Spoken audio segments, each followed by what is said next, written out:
Debra Tate, who was in this parole board hearing that led to the recommendation that Van Houten be deemed eligible for parole.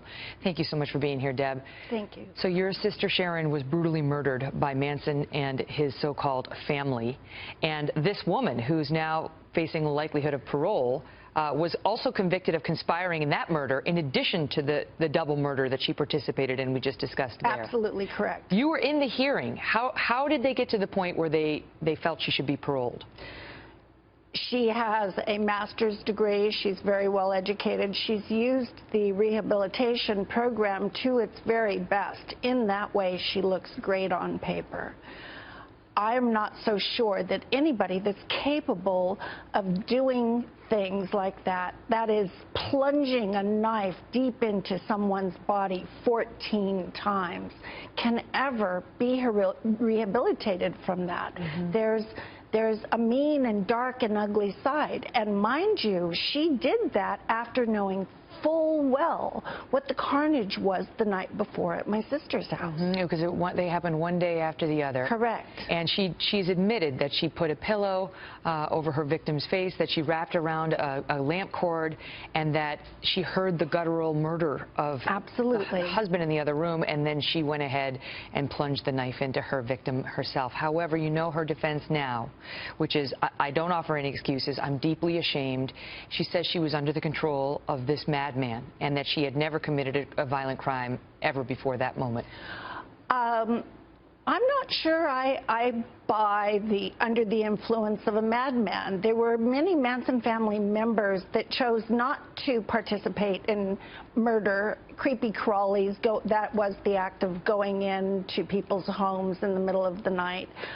There were people that chose to leave the Manson family when things started turning to the dark, violent classes teaching the various family members how to use a knife in the correct way to take somebody's life.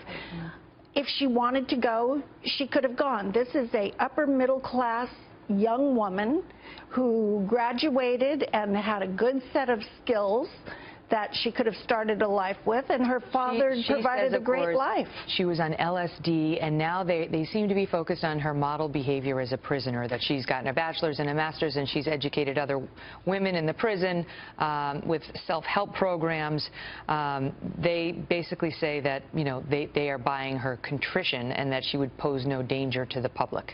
What else could someone do except use their time to the best of their ability to help plea for their freedom?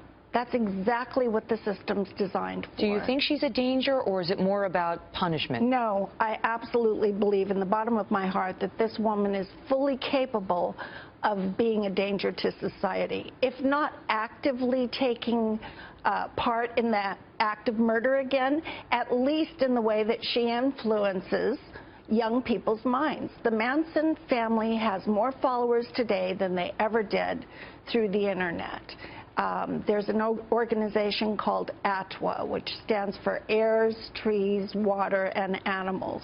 So young people join this organization thinking it's good. Peace, love, just as it was in the 60s, is the face of it. But underneath, there's an agenda, and that agenda is a race war, which was Charlie Manson's goal. Absolutely. I know you're petitioning Governor Brown to reject this parole. He did it, as Trace outlined, last year with another Manson associate.